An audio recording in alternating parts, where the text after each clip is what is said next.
All right, sorry for that. I had it working immediately the last time, and now I was kind of confused why it caused problems. So thank you all for coming, and thank you for watching. And to one particular person on the live stream right now, I hope you've had a good RustFest so far. I know I have. I really liked the way that the talks were split across 2 days, because it gave me like more time to think about them and to talk to people about what I've heard. It was less like crammed, so big thumbs up to the organizers. I really like that. I've been given the sort of privilege to close out the talk track today, and it also means that I'm the last hurdle before lunch, so I'll try not to take up too much of your time. I want to take this opportunity to talk about something that's pretty important to me, and I feel that it should be more important to all of us as a community. So for those of you who don't know me, here's a quick intro. My name is Katharina Fey. I've been involved in the Rust community since 2017. I started writing Rust because I wanted to write a DNS server. Please don't ask. I'm currently a freelancer, and you can hire me, but please don't do it all at once.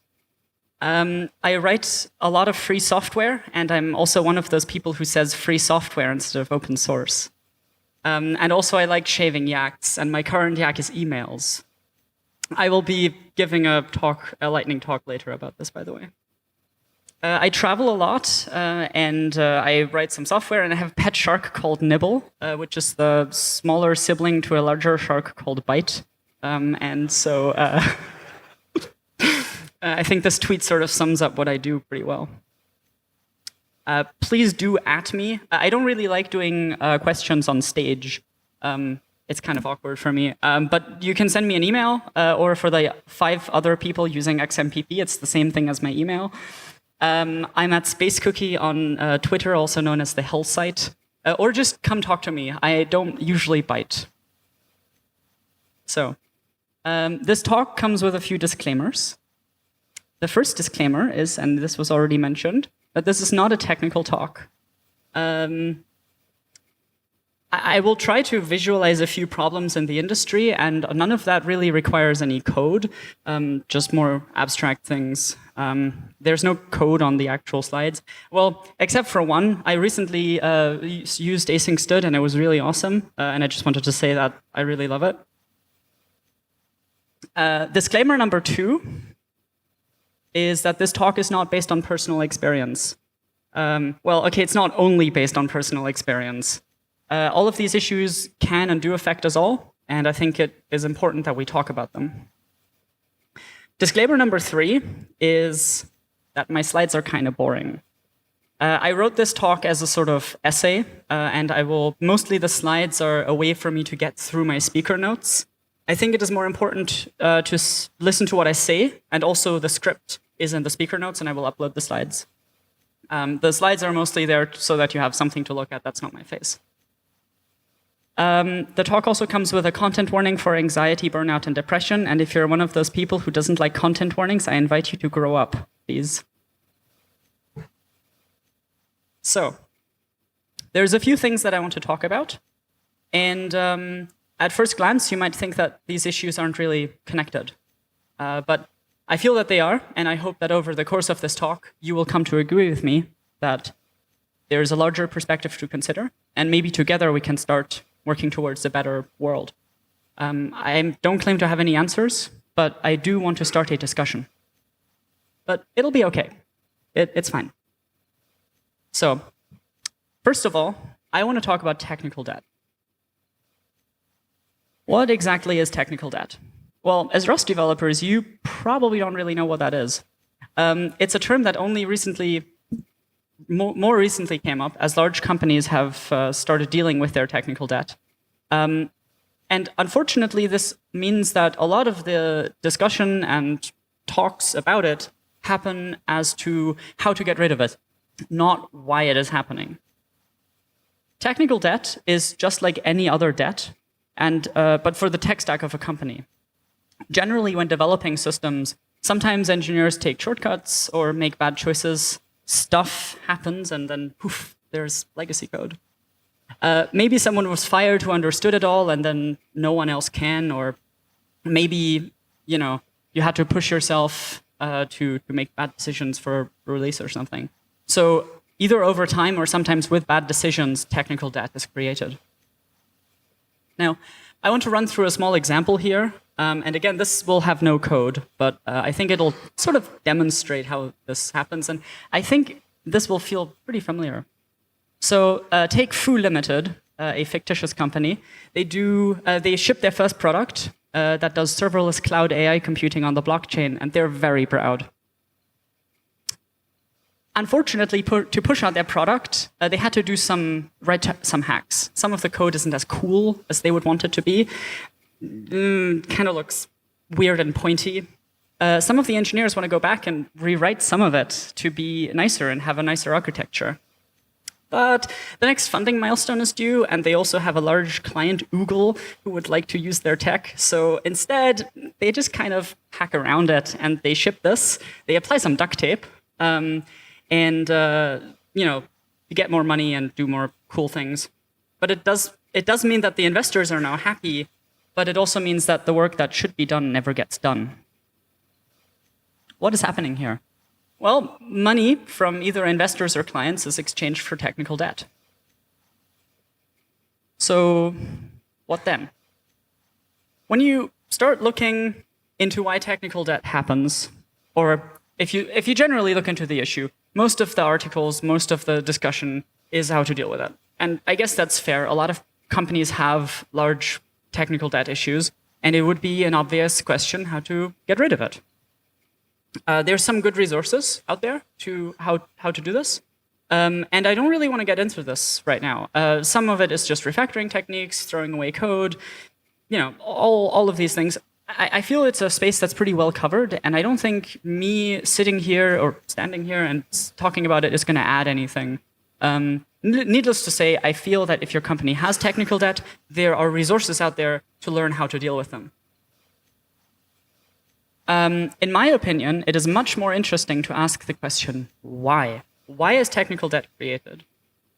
And so I started researching this a few months ago, I think, at this point.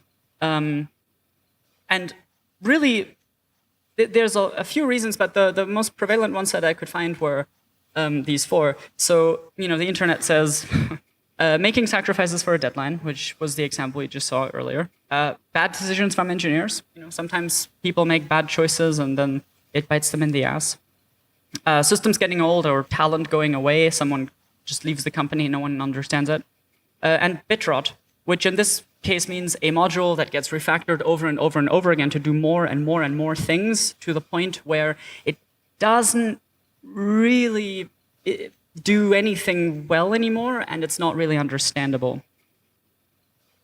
Now, I will grant you that there's a lot of reasons why technical debt happens, but none of them are technical. They're all social problems. People make bad decisions sometimes, but it's in the framework of their company that these decisions become technical debt. Not letting your engineers go back and fix their mistakes is how you create technical debt. And honestly, the same kind of applies to making sacrifices for a deadline. If you, as a company, not an individual, have to write some hacks to get your product out the door, and then you don't go back and let the people who did those hacks go back and fix it, that's creating technical debt. And but it's not the engineer's fault. People don't really work in a vacuum. It's the people's fault who did the time planning and who didn't allow for the engineers who worked on this to sort of build a working environment where they can do the things that they wanted. Companies make a lot of decisions all the time, and some of them are greedy, I guess. And then after a while of doing this over and over again, they start to pay the price. So I want to run through another example with Foo Limited. And oh, by the way, I want to thank my friend Rebecca at hazelnutxyz on Twitter, who'd made these in 2 hours notice, and my my design direction was engineering fuck up. So for the last example, Foo Limited is doing pretty well. They have two clients, Oogle and Amadont. But those people, those companies, fictitious companies, of course, have their own cloud backends. And they want to use those and not your own cloud because of data security or something that your engineers did not really care about. But unfortunately, your product is a bit of a monolith. So there is a module in there that interacts with your cloud, and it can't really be removed. Really, the most sensible way of doing this would be to pull out something from your core and write like a thing that enables plugins for different clouds to interact with your core. But that sounds expensive. So why don't we just copy and paste some code and build this wonderful tech stack? And so again, being put into the situation where either you can do something right or do something fast, the fast way is the one that ends up with an unmaintainable code base. I want to take a small step back here and at least mention in part why I'm giving this talk. A few months ago, I was at a conference that I don't want to name, and I saw a talk there that I don't want to identify. And it handled the subject of technical debt and how throwing away things can lead to nicer projects. Instead of just refactoring, throw away your code. And for the most part, I really liked this talk, right up to the point where it fell kind of flat. See, it's always possible to add new things. And when you're tasked with doing something, you can either do it in a maintainable way or in a bad way. Depending on your situation, you will choose one or the other. But the question that this talk never dared to ask is there really always a need to add more things? Are potential clients really that important that you sacrifice whatever you're building to the pictures that I just showed you earlier? They look cute as graphics. They don't look as cute as, hundreds of thousands of lines of C++. Don't get me wrong here. I'm not saying that writing features is bad or that we shouldn't make stuff. Like, what's the point of being alive if you can't write bad code? I simply take issue with the idea that an engineering department has to bend over backwards because some management people promised some other management people a feature, and the people who then have to do the work don't get a shot at either coming up with alternatives with more realistic deadlines or finding a nicer way of implementing it. And even if you look this as, like, if you leave this aside and you only look at the effects of technical debt, pretty much all the time the focus is on the company. And I did this in my own talk until this very moment. I focused on how does technical debt impact Foo Limited and not the people working at Foo Limited. Most of the articles that you'll find on the internet do this pretty much always. And the talk that I mentioned earlier did this all the way through to the end. Yeah, even some research papers do this. Productivity is the focus. So what kind of effects can any of this have on people who actually have to work with these systems and are humans with feelings and actual limits? People talk about burnout pretty much very often the same way that they talk about technical debt. This happens at conference talks and in online articles and, yeah, also some research papers. A lot of the stuff that you'll find is stuff like this. Articles that go into detail how you personally can prevent yourself from burning out. The issue of being overworked in your job is being put on you to deal with. In a way, this reminds me of climate discourse. You personally are responsible for killing the planet, not the system that you're forced to live in. I talked to quite a lot of people over the last few months when preparing for this talk about their experiences with burnout, especially in tech, how they try to deal with it, what support they got from their companies or friends. Needless to say, I have a bunch of dirt on a bunch of companies now, so that's always fun. More importantly, it's a common theme, even when people describe their own burnout, not to focus themselves in that conversation. There were people I kind of had to pry it out of how their experience had been and what they had gone through. At times it felt like a taboo thing to even talk about. On a personal level, anyway. Most of them were pretty happy to discuss burnout on an industry-wide thing. And oh yeah, the tech industry really has a burnout issue. I'm personally, of course, never affected, but productivity, again, is the term that's most often used. And it frames the entire conversation about burnout, something that happens to individuals with regards to a company and the loss of labor that it causes. This is very common. The only real sources of this that take burnout seriously I've found were medical papers, and studying the negative effects that burnout can have on people, with excruciating detail and charts and numbers of really just things that happen to people. There's no slide here because this is depressing. So instead of doing any of that, I want to be a bit more personal for a bit. Part of changing the conversation means giving people the space to share their experience. And so I want to be at least one person on a stage that takes the issue seriously. Burnout is losing yourself to a job that you hate doing. I lost my line. Whatever you do, it's never enough, but you also feel like you want to do more. You're not being compensated, whatever that might mean, but you're too greedy if you ask for more money, and you're letting down your colleagues if you ask for vacation days.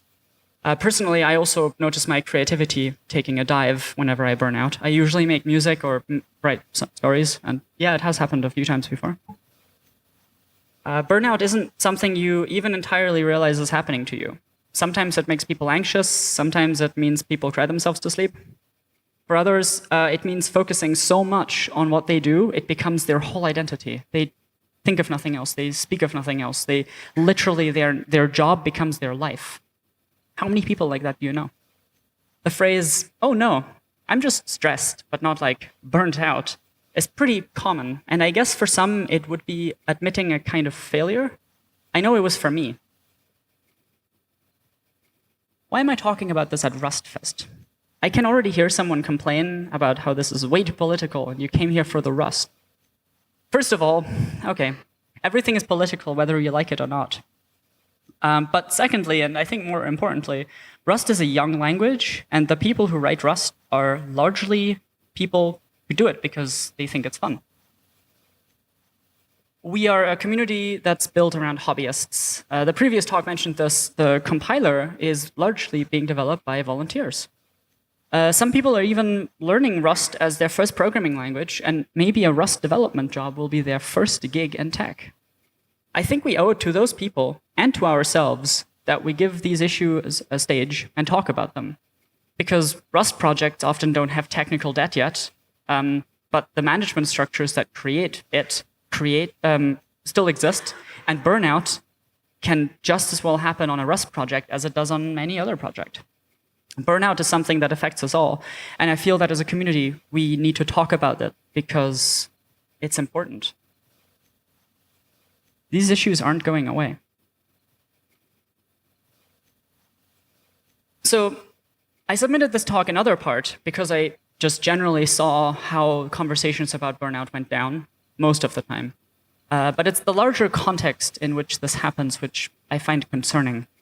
The tech industry has a burnout problem, and I do have some charts in a second, and it kind of feels like most people in it are grasping at straws as to why it's happening or what we need to do to stop it. Now, I will say that finding actual numbers on solid numbers on how many people in the tech industry are burnt out is incredibly difficult. I could find numbers that were more representative of the entire workforce, but there's I'm not sure how much you can actually extrapolate from that. There's a lot of numbers on, or there's a lot of data on studying the effects of burnout on people. I guess this is like a single source, so if they're fucked up. But even if you apply margin of error, over half is not a great number. Interestingly enough, from the same set of data and the same sources and the same sort of methodology, this chart emerged. It doesn't say in the picture, but if you do a reverse image search, you'll find the same article that linked the first one. It's really interesting that rates of burnout in the UK versus the US versus the rest of mainland Europe, not something I would have expected. I'll say that. So what now? Say that you're a team lead at Foo Limited and you want to take this issue seriously, but you don't know what to do. You go on the internet and you find some ideas and you follow some popular discourse on what to do to help your colleagues or employees with their struggles. A lot of the discussion is about a 40-hour work week. This seems to be largely an artifact of US companies, in particular branding themselves as progressive for not having a 60-hour work week and explaining how much more free time you have in such a model. I live in Germany, and in Germany, for example, a 60-hour work week would be illegal because there's such a thing as labor law. Yet there are startups in Berlin right now that advertise their 40-hour work week as progressive and generous to workers. Another proposed mechanism is to make the office more friendly, add a ping pong table or foosball or a Nintendo 64 emulator. And, non-committal statements like, why don't we just try chilling it with the deadlines? Or, have you tried not being in so many meetings? And I feel that these conclusions are unsurprising, considering the lens through which the analysis of burnout is happening. Your focus, or the focus of these techniques, is on the productivity of a company. Think of your KPIs, not the mental health of your employees. Actual solutions to burnout would include things like switching to a 4-day work week, or even putting someone on several months of paid leave to recover, the same way that they would be allowed to recover if they had a severe physical injury. So if we know that there's good approaches for aiding people recover from burnout, why aren't these things that companies are proposing? Wouldn't you as a stakeholder in Foo Limited also gain from keeping your workers healthy and productive? What we end up with, what we end up getting are these fake solutions that make sure that people's recovery from burnout is always grounded in the office environment. You're allowed to recover from burnout, but please think about work in the meantime. Solutions that have been shown to work, like the ones that I just mentioned, but are expensive, are often not considered. Also, this screenshot is from a paper. There is a Sci-Hub link in my speaker notes. Please read it, it's amazing. There is a wider trend in our culture of seeking solutions that make everybody happy, sometimes called a win-win. It frames our ability to facilitate change as a quest to a solution that benefits those who need help as well as those who don't. You're allowed to address A, but I, as a stakeholder in Foo Limited, also need to benefit with B, is essentially how the conversation is framed.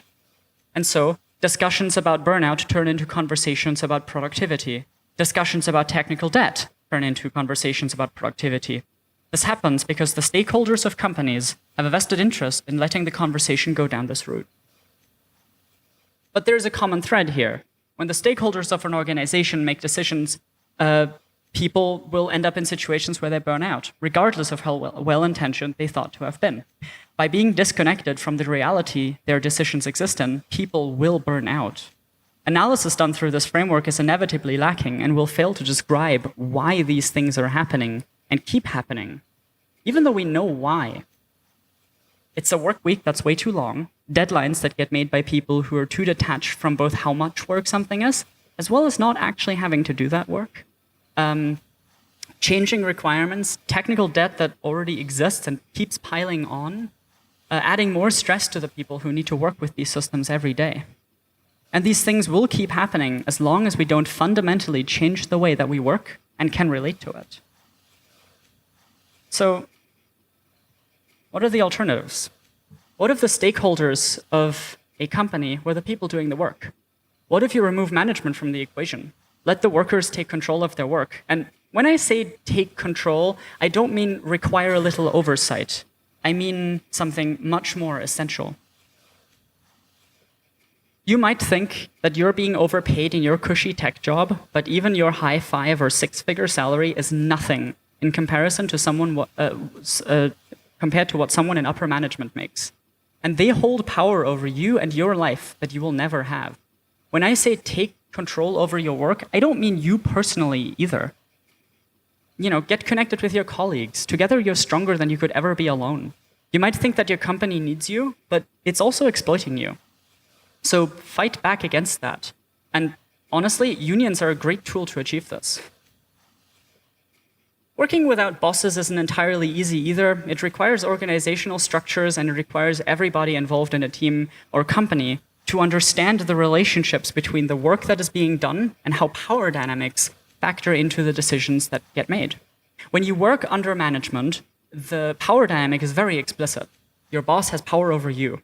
In a way, removing management from the equation means being able to better understand your role in group dynamics and how you relate to the work that you want to do. And lastly, and this is, I think, maybe the most important point that I want you all to take home. When we talk about burnout, can you please stop mentioning productivity? How often did you, and actually think about this, how often have you thought in these terms when you thought about someone burning out? If you thought about burnout being an issue in the tech industry, did you think about it being a danger to the bottom line? And how often in recent times have you legitimately thought that a win-win is something that actually exists, where, you know, you can help someone and then you also get help, or however that's supposed to work? None of the issues that I talked about exist in a vacuum. And you'll find that once you accept that we are dealing with a larger social issue that really only manifests in our little bubble of society in very particular ways, the world will look very different to you as a result. Thank you very much, and I hope you enjoy the workshops today.